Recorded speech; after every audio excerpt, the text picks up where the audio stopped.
Good morning, Jamaica, or good afternoon, Jamaica. It is Sunday, October 26, 2025, and we're here for another briefing. This time, it is about Hurricane Melissa, now a Category 4 hurricane. Your government is committed to giving you accurate information. We again ask you to please listen to official sources of information. There's a lot of information that I saw online on social media, some of it real, some of it not real. And so it's important that you pay attention to legitimate sources. And so as we've committed each day, we will do a press briefing. It may look different ways, but we will come to you every day with our senior ministers. Our ministers are working hard. They are out there doing what is necessary to make sure we are prepared as best as possible. And so tomorrow you will hear from us. Tuesday you will hear from us. This afternoon, we're here at ODPEM. We're a part of the Emergency Operations Center, and we'll be doing our press briefings from here going forward. And so we thank the ODPEM team for their support, and of course, Minister McKenzie, who is the Deputy Chair of our National Disaster Risk Council. He has been leading on all of our efforts in relation to our preparedness, and he has been absolutely excellent in support and in terms of us being able to come to you and give you accurate information. So with that said, I know what all of Jamaica wants. All of Jamaica wants to hear from Evan, and you want to also hear from the other ministers, but I know first you want to know what's happening with Hurricane Melissa, that yesterday was a tropical storm and right now is a Category 4 hurricane. So Evan Thompson, please come and tell the people of Jamaica what is happening. Thank you very much, Minister Morris Dixon, and I also want to greet my own minister, Matthew Samuda, as well as the other ministers in attendance, Minister Vaz, as well as Minister McKenzie, who are here. And of course, all persons who are here, distinguished persons, those who are online, the media, of course. Thank you so much for joining us and allowing us to provide you with this update. You know, I'm always the one who is facing the camera, but there are so many others who work behind me and actually provide me with much of the information and assist in the process. So I want to just big up those people, the forecasters of the National Meteorological Center, who continue to do their work very studiously where they are, as well as the leader that supports me so very well, Mr.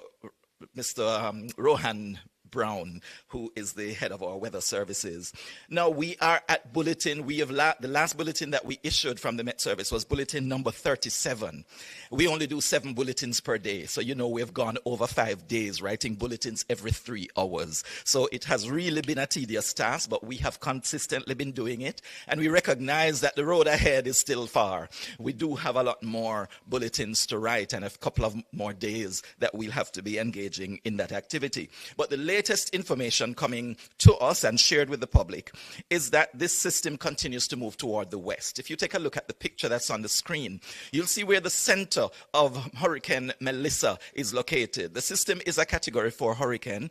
This is moving toward the west at this time. The last location showed it to be south of Kingston. So it has already passed the longitude of Morant Point. It is now just about at the longitude of Kingston and will continue to move westward. But then it is expected to make its turn toward the north. We'll show you that track in just a moment. But you can see the rain bands that are associated with the system as it continues to move westward.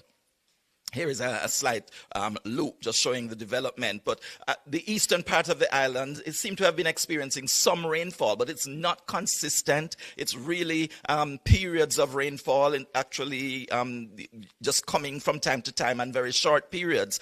But we are experiencing some rainfall over sections of the island, and that is expected to increase as we go through this Saturday and going into Sunday. This is another image of the satellite imagery, but it also shows where a lot of the lightning strikes are in this system. Most of them on the eastern side of the center and in the bands that are surrounding the system. But we are seeing the white area where the dense overcast is moving over toward Jamaica as it moves toward the west. Then this way, we are proud to say that this is our radar image right here in Jamaica, the radar that's operated by the Meteorological Service. And you can see a very distinct eye also being projected on this image. So we see also where the rainfall is occurring in the system, and it is, as you can see, starting to affect sections of the island with the outer bands of this hurricane. Continuing just to show you where the system is moving, we see that it is expected to continue moving toward the west, if you look at that picture, and then it would turn toward Jamaica from the south, moving northward, moving over Jamaica. That's the same track, basically, that we've been sharing with you over the past day or so. And it is expected to be a major hurricane continuing in this way, moving right across the island as a Category 4 hurricane. That is what is projected. It could go for a brief period as a Category 5. That's yet to be seen, but right now the forecast is that it will move over Jamaica as a Category 4 hurricane. And that is expected to start early on Tuesday or maybe very late on Monday, depending on how this system actually starts to move, if it moves at any quicker pace. Right now, the fastest I've seen it move is just about 6 kilometers per hour. That's just about 3 or 4 miles per hour. And so we're watching it moving very, very slowly, ambling over the waters, and then gradually moving closer and closer to us. This is the projected track moving across the island. You can see with that dotted line. But I'm showing this picture really because I want to show you what those green areas to the south and even to the north are, because they represent where the storm surge is expected to affect Jamaica. Storm surge is expected mainly over the southern side of the island, and this would be to the east of the center as it approaches the south coast and as it begins to make impact. So we see the greener areas really over Clarendon, parts of St. Catherine, and then going into Kingston and western parts of St. Thomas. That's where we're expecting most of the storm surge. But if you take a look at that area just east of the Portland Cottage area, and of course where you see those lighter greens and the browns, that is where the highest storm surge is expected to take place. So if you're anywhere in this general area, if you can take a look at your map, I'll tell you what the names of some of the communities are in maybe the next briefing. But for the time being, this is the general area that we do expect to experience most of the storm surge, which means waves pushed onto the land and possibly getting as high as 13 feet. Continuing on the picture here, we'll see the amount of rainfall that we are expected to experience across the country. I told you that we've started to experience some rain, but it has not been intense thus far. But when you look at this picture, you'll see that intense rainfall is projected across the country. This shows that we could have 20 to 30 inches of rainfall over the eastern and some south central parts of the country. And then even in the higher elevations in the east, we could have over 30 inches, getting close to, in millimeters, close to 1,000 millimeters over the period of the system moving across us. So this is tremendous rainfall that is bound to cause widespread flooding right across the country. And it is something to be noteworthy for all our communities. I believe there are flooding potential areas in every parish of our country. And so you need to know if you're in a flood-prone area. If you're in a low-lying area, you need to take note. If you're near to a river course or a gully, you need to also take special note and find some alternative location that you can move to should you be threatened by the heavy rainfall. This is just another picture of the clouds over the area associated with the hurricane. And here we can see another image showing the satellite picture, and we're seeing a lot of the showers and thunderstorms from this system. The track outlook, there are a number of projections, but I won't go into any more detail with these pictures, just to tell you that we need to continue to monitor what is happening, continue to listen to the bulletins that are issued by the Meteorological Service, and of course be prepared for quick action if you need to take that action. All preparations should have been completed, and we really should just be in a safe, a secure place, waiting for the system to move over us and pass over us. So I should point out that there is a slight shift in the track thus far to the west. We're hoping that we'll see more shifts that will eventually take it off the country. But right now, the forecast is that we will be directly impacted by the eye, a landfalling between Monday night and Tuesday morning, and it will move across us right through the day on Tuesday. Thank you. Thank you very much. Thank you, Evan. Yes, Minister Vaz, doesn't seem to be good news, but I'm going to take the questions. I'm going to deviate again today and take the questions, just noting that with us, we do have Minister Samuda, we have Minister Vaz, and I did indicate that Minister McKenzie, who leads all of us on this area, he is also here, and they will all speak to you also. So I'm going to take questions from the media now in relation to what Evan Thompson has just said. All right, we don't have a roving mic. We're in the emergency center. So if you could just stand and I can repeat the question for Jamaica to hear. All right, no problem. Greetings, everyone. I'm Jason Cross from The Observer. I want to find out from Minister McKenzie what's the status of the shelters at this point in time. He's going to come. I wanted questions for Evan. Just on. For Evan? Yes. No. Okay. All right. Does anyone have any questions for Evan Thompson? Everything is clear? All right, so every part of Jamaica is going to be affected.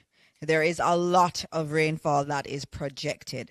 He also said we'll feel the brunt of it Monday night going into Tuesday. And so that's what he has said. We all have to be very, very careful and be prepared for the worst. All right, so now we're going to have Minister Samuda, who will speak to you. He's our Minister of Water, Environment, and Climate Change. Minister Samuda. Thank you, Minister Dixon. Colleague ministers, thank you for the hospitality. Minister McKenzie, everyone, heads of agencies, members of the NEOC, members of the media, and certainly those watching and listening at home. As everyone would have just told you, we are facing a Category 4 hurricane that has potential for strengthening. As I have started every update with the statement, because it is incredibly true, and I think particularly true at this moment, it is still not time for panic. It is time to complete your preparations. It is time for some prayer, and it is time for us to plan, and time for us to engage our programs. This storm will test our systems. I want to publicly put on record my thanks to Evan Thompson and to his entire team, leadership all the way through the organization, as they've been working 24 hours a day, not on shift or I think in teams. I think every team is fully engaged over the last 10 days as we've been tracking this unusual storm. So I want to publicly thank the Met Service on behalf of Jamaica and the government, because they've been doing an awesome job in keeping us up to date and giving us the information that we absolutely need to plan. We also want to put on record our thanks to our international partners, in particular the National Hurricane Center, that does support us significantly with technology and visibility that we may not have locally. We also want to thank the UN country office that has reached out to us and offered their support, and many other partners. We are at a critical juncture, and at our earlier discussion with the utility providers, Minister Vaz made an important point. The proof of the pudding is going to be in the eating in terms of how we execute the plans that we have. But let's look firstly at the state of our planning, certainly for the water sector and its interconnectivity with the power sector. The Water Commission has engaged all of its emergency protocols. We have done a re-review of our performance and ability to restore service post-burial over the last few weeks, and ensured that we have ticked the boxes, so to speak, of the plan that we wrote post-burial. One of the things that we've done and is formed a co-working group with JPS. So JPS is very clear on all of the pumps that are critical for supply of hospitals, of infirmaries, of places of safety, of places of detention, so that they can work to restore current to those first. They're also clear on the pumping stations that function to load trucks, so that they know that those are also priority stations that have to be restored, so that we're able to also do emergency water distribution while turbidity settles, while you get your generators dispatched. Now, one of the things that we've not been able to do is to pre-dispatch our generators, and that is for a very real reason. We've seen the issues that Digicel and Flow are having with theft. We've seen the issue of theft of fuel from generators. So we will have to dispatch immediately after the all clear comes from ODPEM so that we reduce that theft. But we have over 50 generators, which are major generators that create the triple phase, or rather triple phase generators that provide the power that you need to start our pumping system.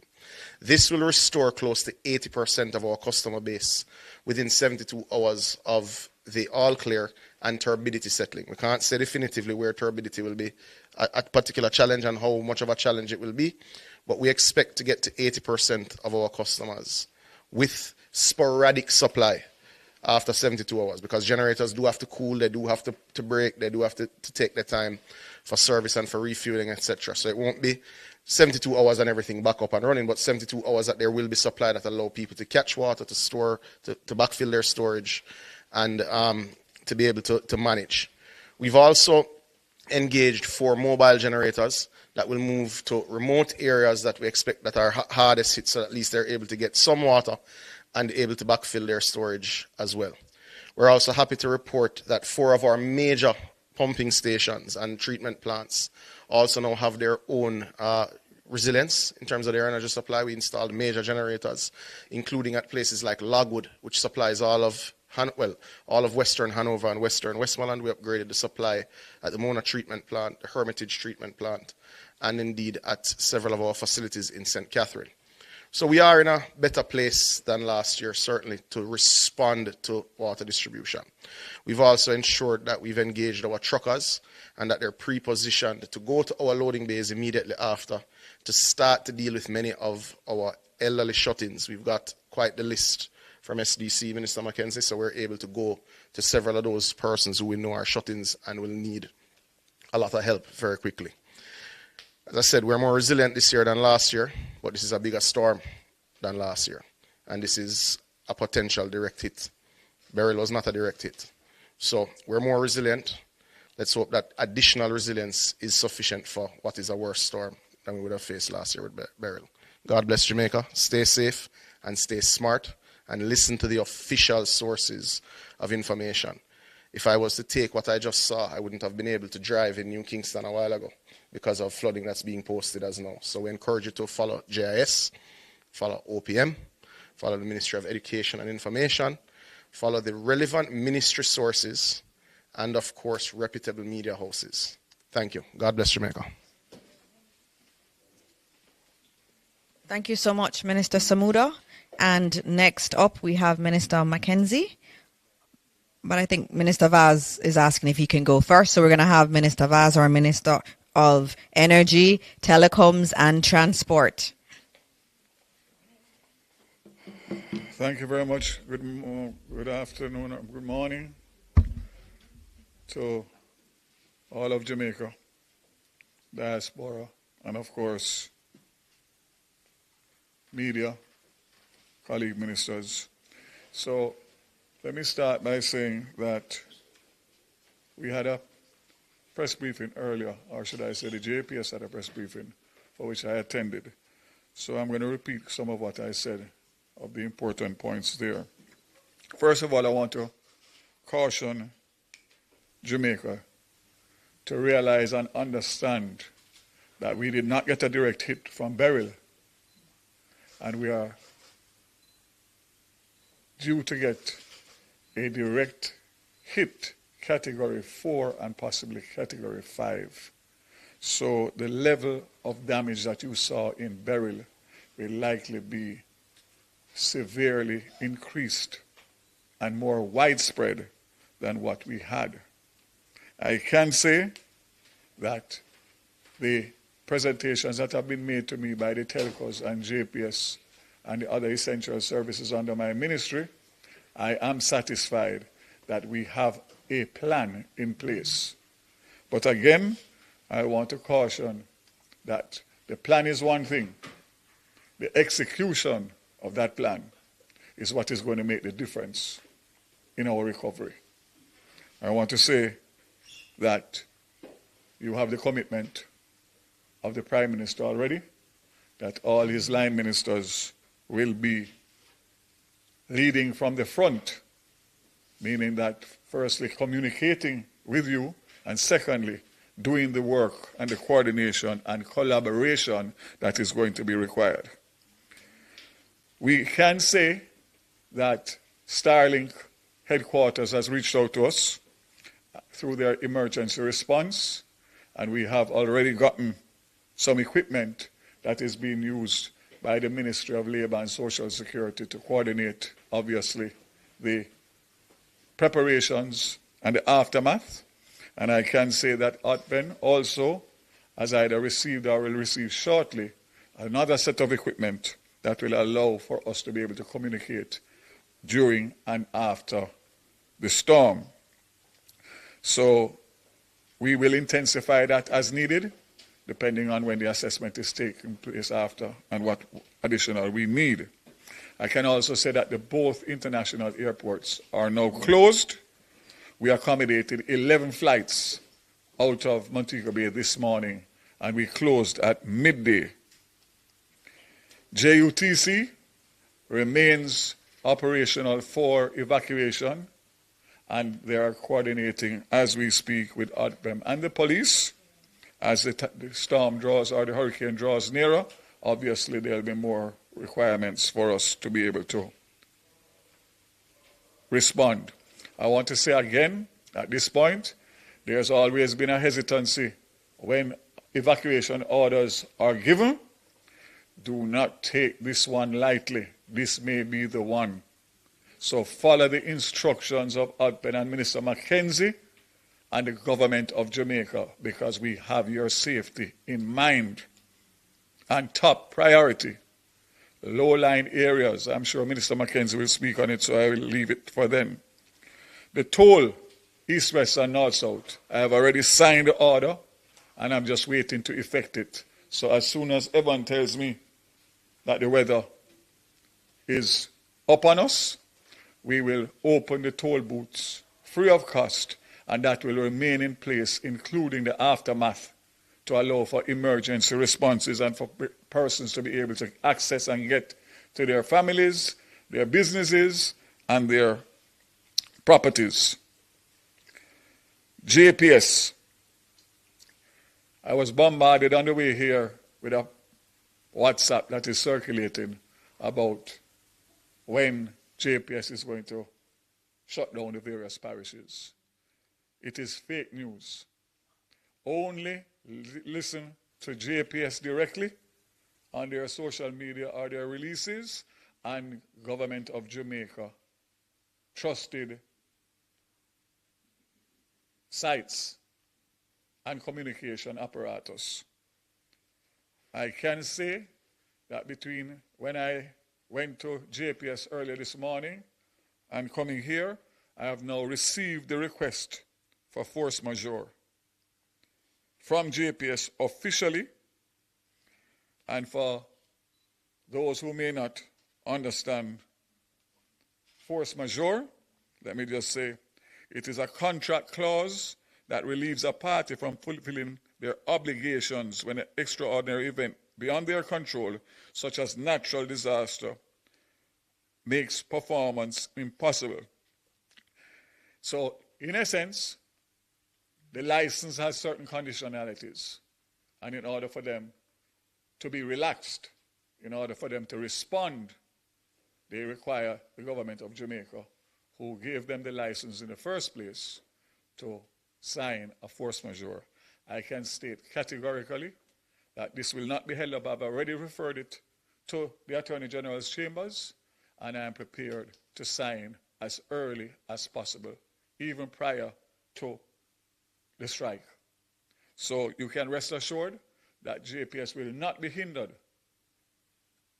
by the conditionalities of their existing contract.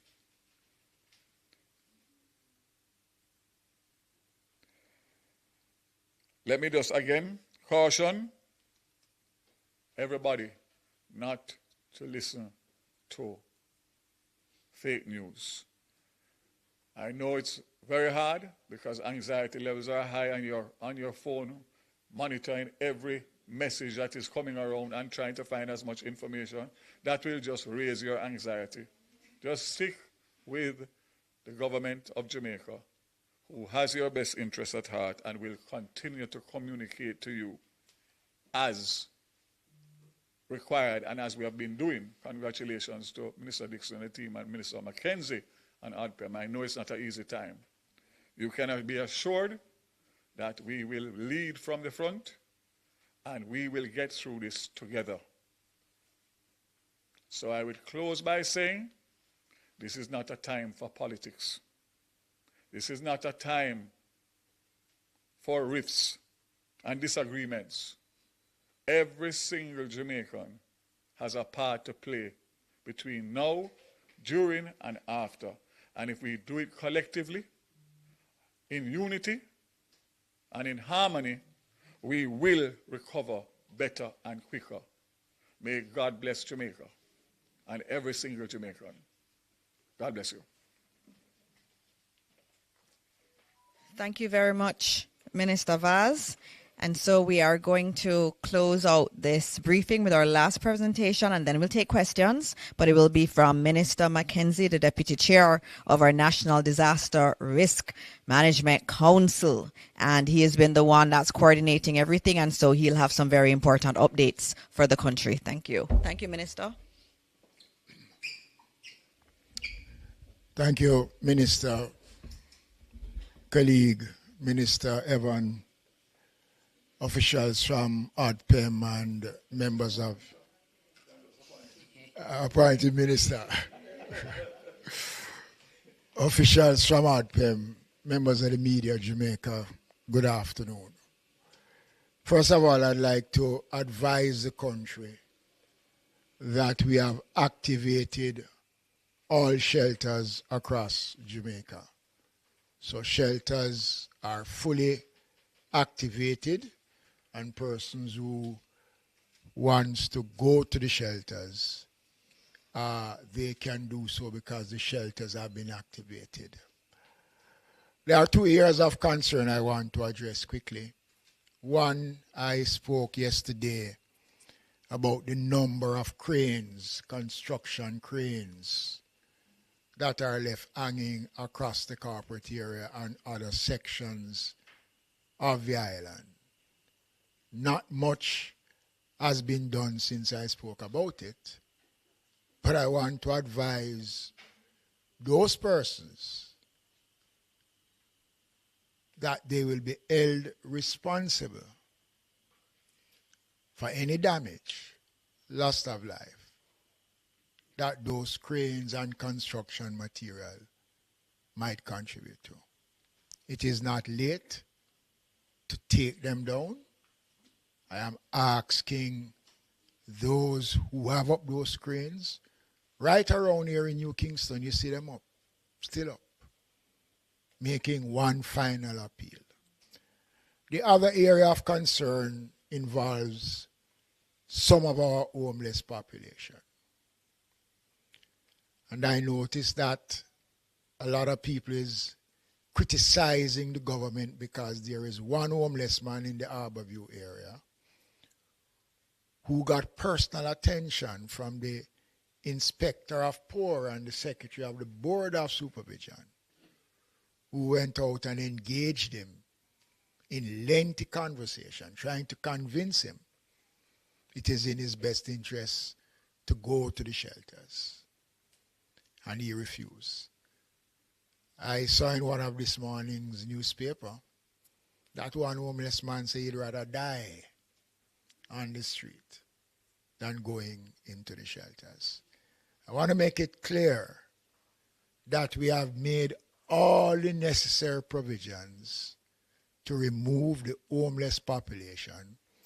We have provided public transport to take them to the various facilities right across the center.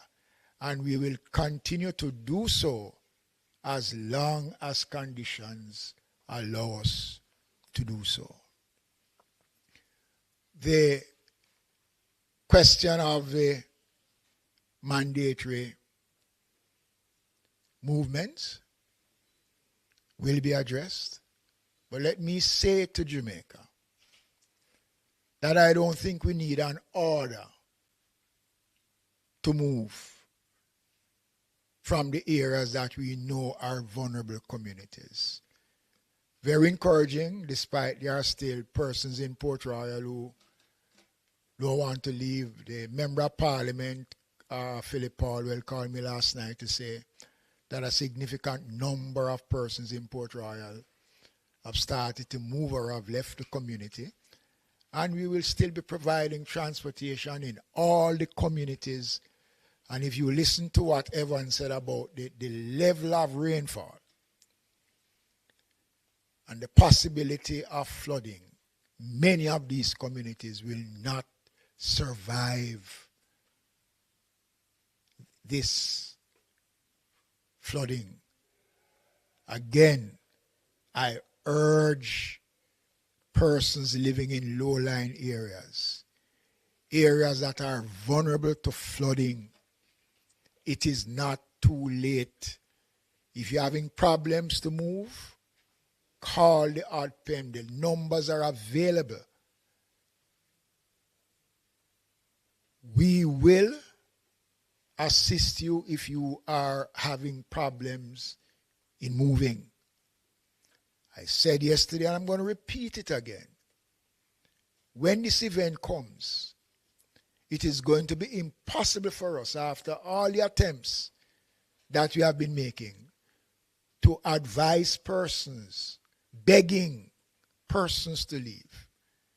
It is going to be difficult for us to say to our first responders, go out and risk your lives now for someone who refused when it was conducive for them to leave.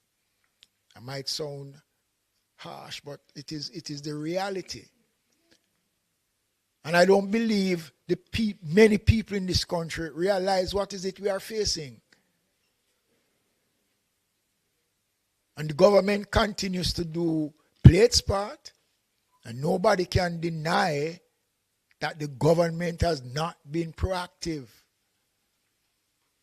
And I want to say something which is pertinent in saying, based on the assessment that was done by the government after Beryl, the committee headed by former commissioner, who is now ambassador to the United States, a lot of findings. We look at the findings and the recommendations, and a lot of what came out of those recommendations are being implemented as I speak. So our shelters are up and running. Transportation to transport people to the shelters are available. The critical communities know themselves. Rocky Point in Clarendon, Portland Cottage, Bamboo River in St. Thomas, New Haven, Riverton City, Taylorlands. I can go on and name. These communities know themselves. They know the difficulties. And with a Category 4 hurricane, with the possibility of raising to a Category 5, there is nothing more we can do as a government but to beg and beseech persons to heed the warning. And if it will help, I will go on my knees.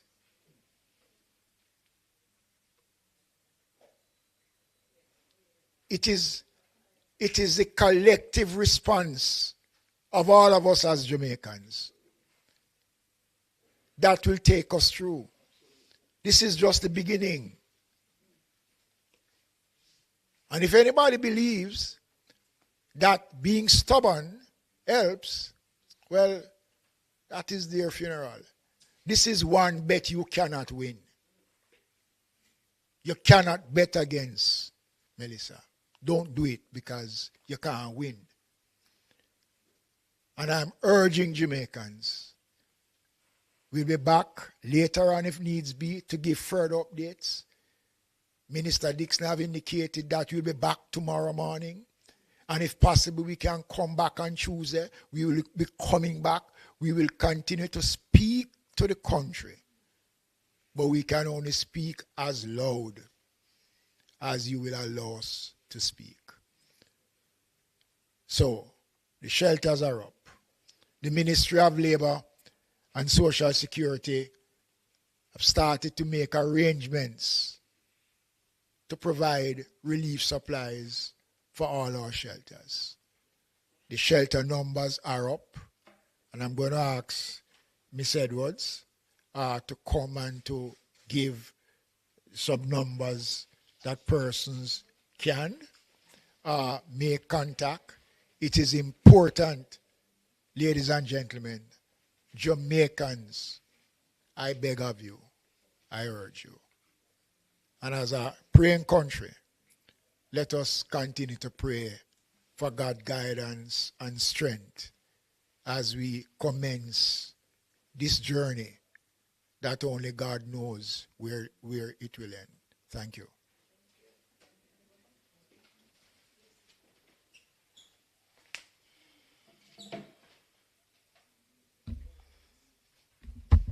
Okay, good afternoon, Minister McKenzie, Minister Vaz, heads of entities here, Board Chairman, ODPEM team, media. The numbers that Minister spoke about will be, of course, placed on various. Can't hear? I have to speak a little louder. Is this better? All right. So just to indicate that the numbers that Minister spoke about will be accessible on the various platforms that are there for the information that is being provided by the ODPEM. And we want persons to, of course, go to these platforms, the ODPEM website, the WhatsApp channel, the JIS, all of the information that we have for emergency numbers, high-risk areas are all there. In terms of shelters, we do have approximately 31 shelters already activated. And so persons, we, Minister, seem to be taking the information very seriously. And we just want to encourage persons. It is a very dangerous hurricane that is approaching us. And we want to make sure that every Jamaican is safe. And so we are asking persons to heed the messages from the various entities, the Met Office, the ODPEM, the JIS, the other entities of government that is providing information to keep us safe.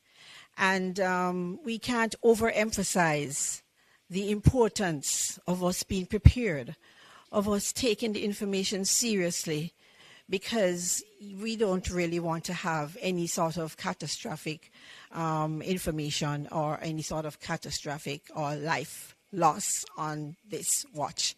And so I just want to encourage every Jamaican out there to take the information seriously.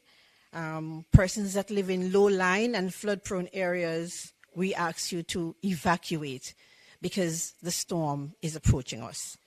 And so I just want to just say to the teams that have been working very hard, thank you for your work.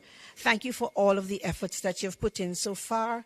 The coordination is a number of parts. And so, it is, to bring it all together and to have it seamless is, a lot of dedication and hard work from a lot of persons from various entities, ministries, and departments. And so I just want to just say that may the Lord just keep us safe through the passage of this storm as it approaches us. And we just ask you all to also be safe. Thank you very much. Okay, thank you very much. And also the emergency number for ODPEM, you can always call that number. There's a team here in this building that is taking the calls. If you're in any trouble, you can call that number. Yes, we have the numbers online for all shelters, but there's a main number here, and we'll put it up after this press conference. There's some questions. Minister Vaz, I know you need to give us some more updates, and then we'll take more questions.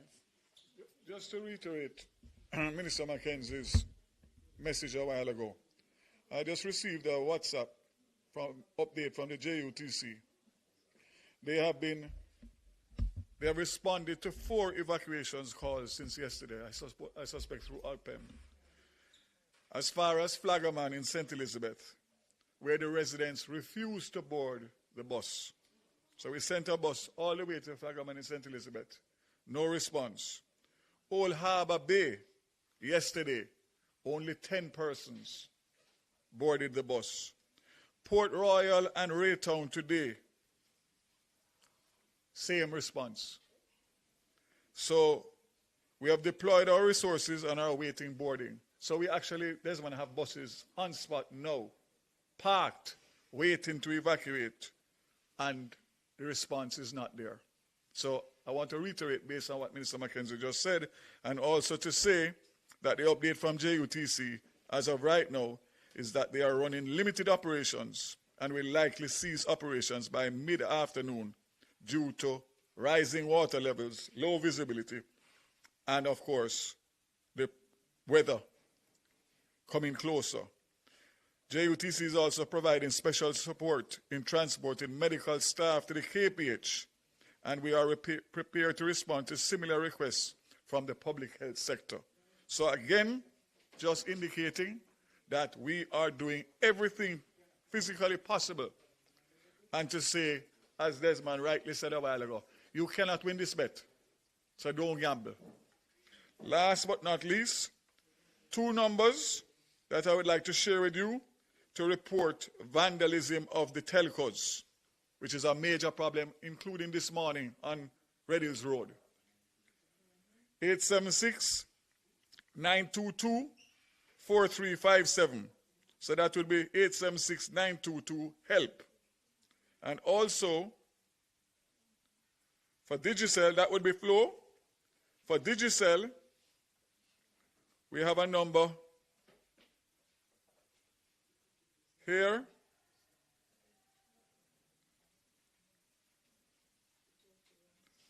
That I just received, 876-355-5000.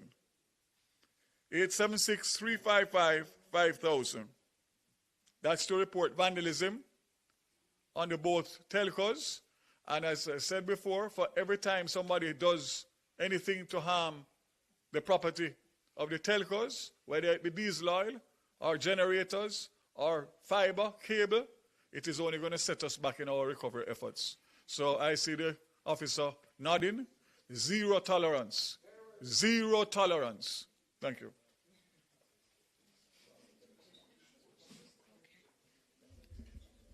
All right, thank you again, Minister Vaz. Any other minister wants to say something in addition? No? All right, okay, we're going to be taking the questions from the media, and we also have some questions also online that have been coming through, and so I'm going to be able to ask those questions that are coming from the public. But let me start with the media that's here. Thank you to the members of the media for coming out. I also want to acknowledge that we're live on television. We're also live across most radio stations, and so I want to thank all of our media houses for doing their part in getting the information out to Jamaica. All right, so I'm going to have, offices tomorrow. Just to note, as you would have heard from Evan Thompson's update, government offices will be closed tomorrow. I already have the question about schools. Schools will be closed tomorrow. And so we're also encouraging our private sector partners to also follow suit. All right, so the first question is from Zara Burton. We don't have the regular setup as in OPM, so you'll have to just ask a question. I may have to ask it back. Hi. Oh, she has one here. Okay, good.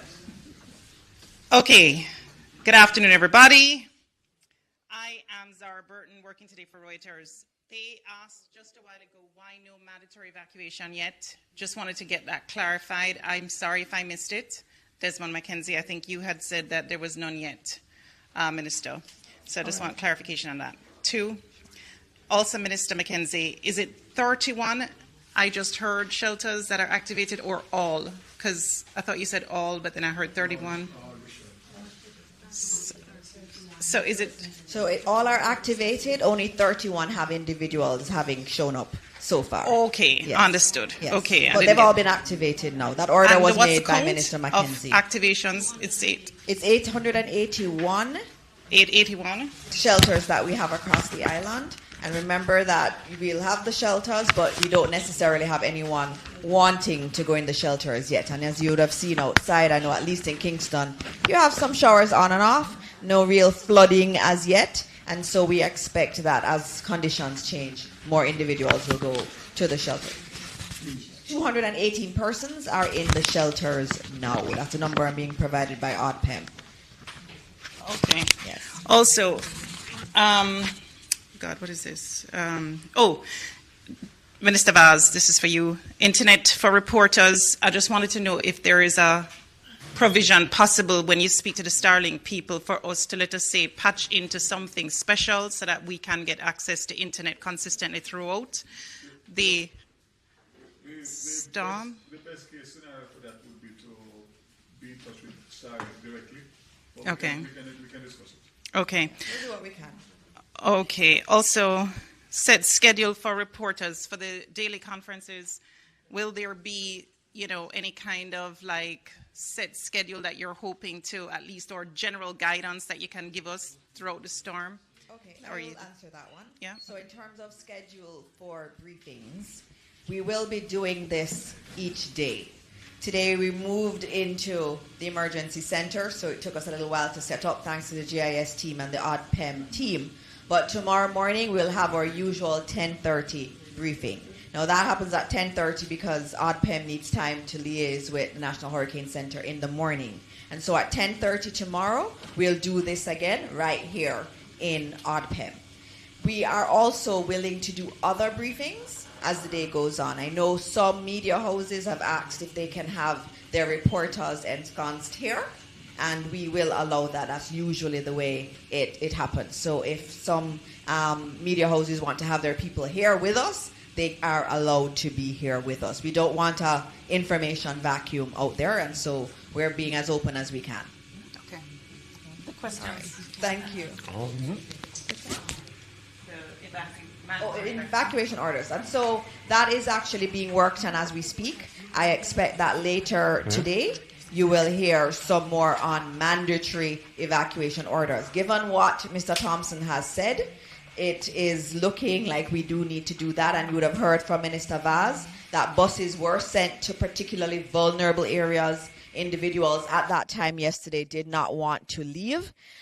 We may have to do evacuation orders, and that decision is going to be taken later this afternoon. And we will tell you as soon as it is done. We'll send out a media advisory on it. All right, Mahiri. Afternoon, everybody. Mahiri Stewart, Nationwide News. I know Minister Morgan isn't here, but if there's anyone that's been in touch with him, in terms of the Sandy Gully, I know there are residents near Riverton and Seaview Gardens who are concerned about the growth that's in there at the moment, worried about the inches of rainfall, and they want to know if there's any emergency clearance that will be done in that area, and if not, what should they do? I did speak with Minister Morgan, and work has been taking place in the Sandy Gully. But the information is that those who are working had to go and deal with their family. But the work to clear the mouth of the Sandy Gully to allow free access will continue for as long as possible. If it's a case where it's not completely clear by the time the hurricane is expected to meet, what would the advice be to people in that area? Well, all of that area, if you look at the radar, points to sea surge, waves, storm surge. So those areas, look, the fact is that Kingston is low, extremely low.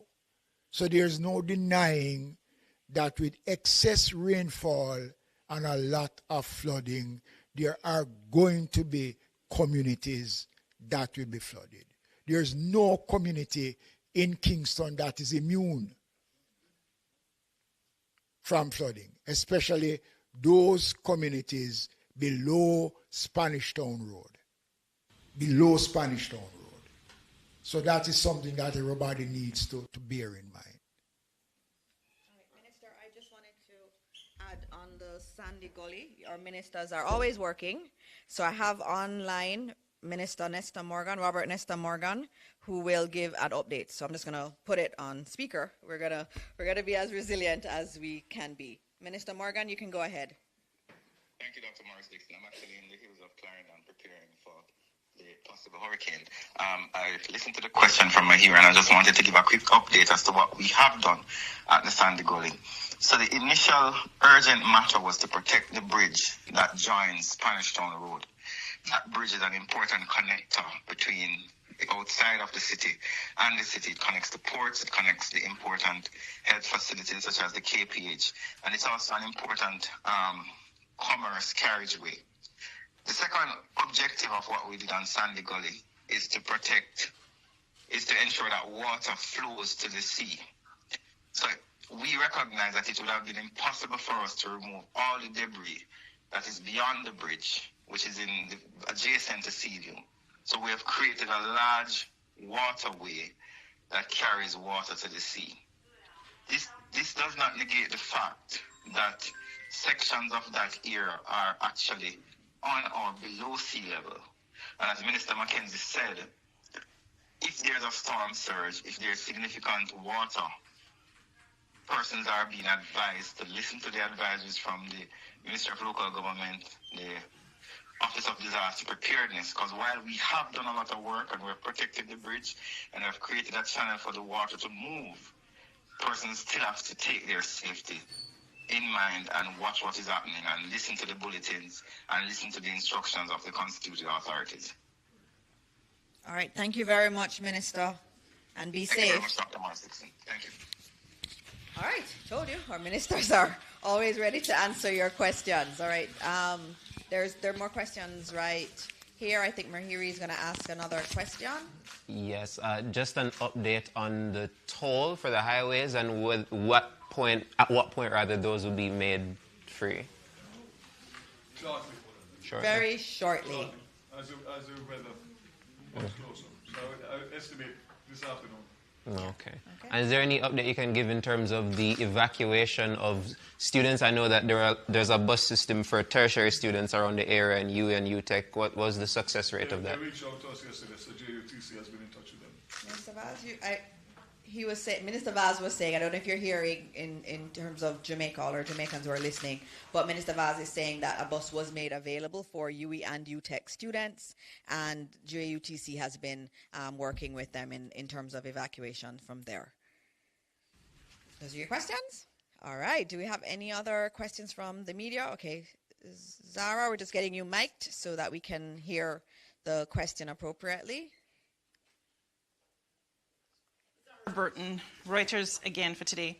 I wanted to ask Minister Vaz, phone lines from Flow, I still on my phone can't seemingly make calls. I just wanted to know if you have any update. I know that there was a press conference with some of the telcos, but any update? There was a press conference today. It was dealt with where there was some vandalism that this morning. They assured us that they will have it back up, repaired, and have the service back up by this afternoon. Okay, but what time? So it's specific to Flow. That's where the complaints are coming from, and that was in terms of telephone service. Okay. So we should hope that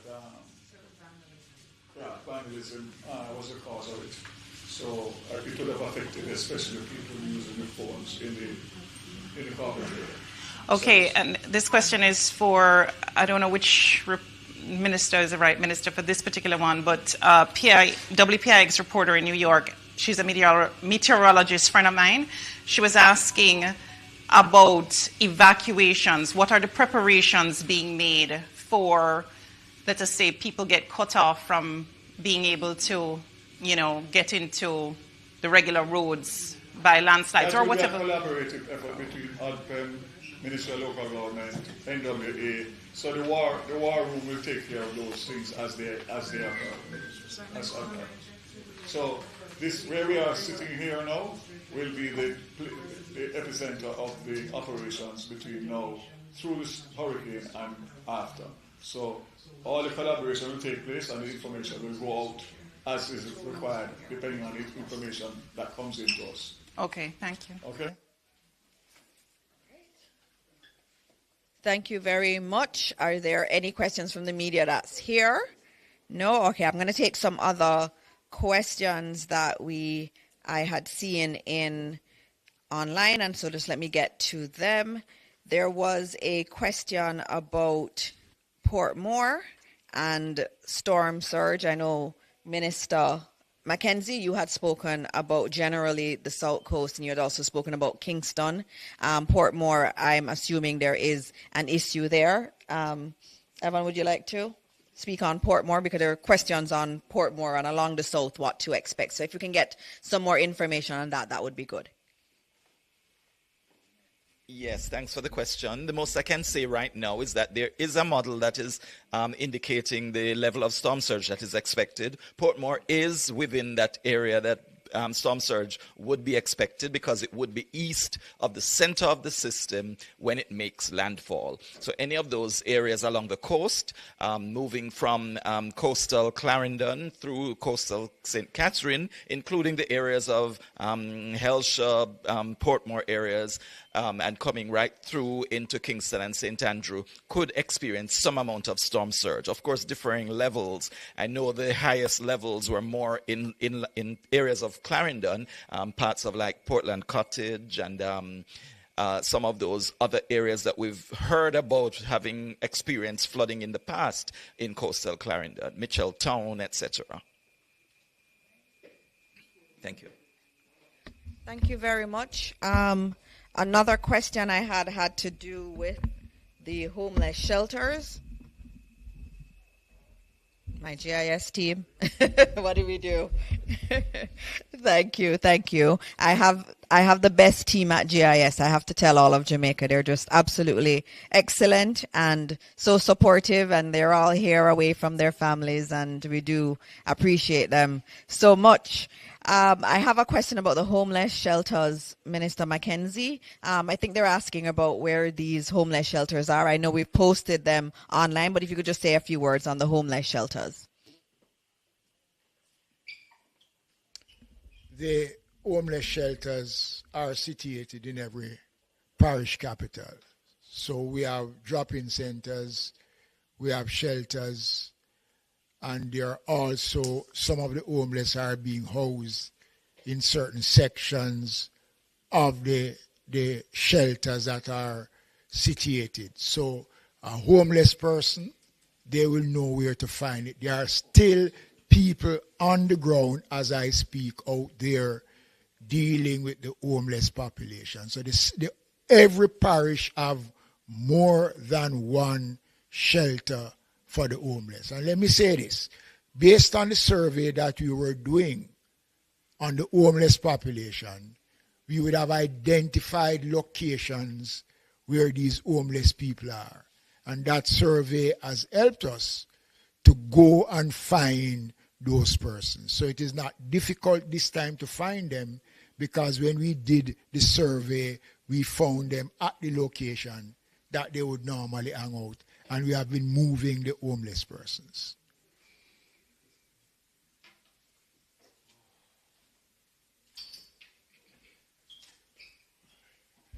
All right, thank you, Minister.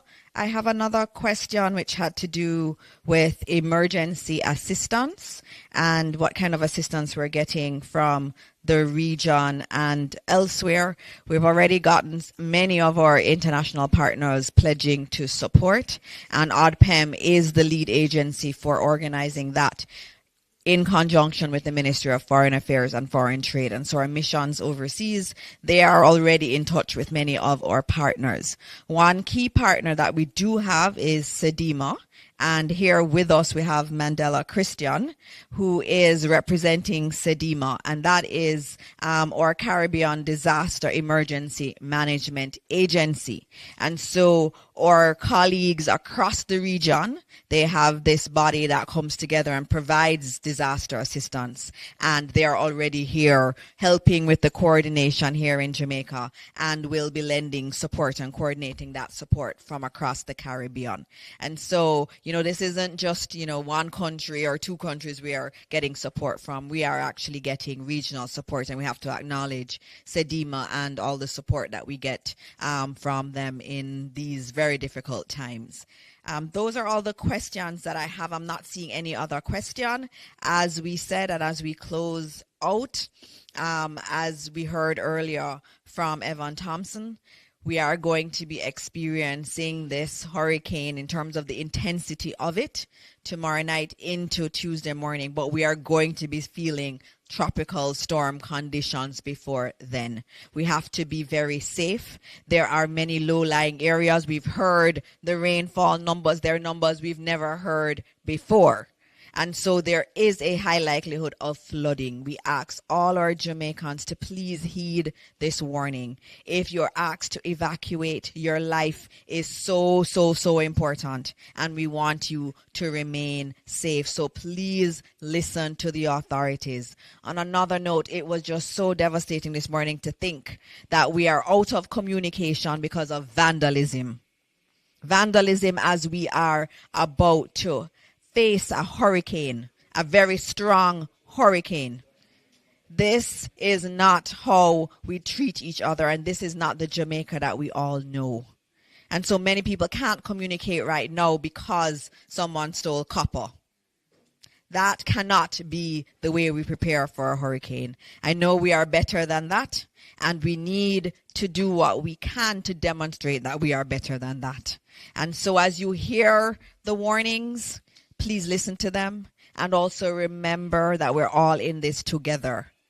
Everybody is important, and we have to take care of everyone. If you know anyone who's elderly, anyone who has a disability needs support, please reach out to them so that they can be supported. And as always, look for the ODPEM numbers. ODPEM leads on disaster response. And so use those numbers so that you can get to an emergency personnel, a member of the emergency crew if you need it. But remember, after the storm starts, there's very little they can do. So if you can evacuate, we ask you to evacuate now. And so thank you, Minister McKenzie, for all of your leadership. Thank you, Minister Vaz, and thanks to Minister Samuda, who had to leave. And of course, thanks to Evan Thompson, who we all rely on, and the entire Met Office team. And as always, as we close out this press briefing, we ask that you continue to pray for this country. Prayers work. They have worked time and time again, and let us continue to pray, and let us continue to pray that God will bless Jamaica land we love. Thank you.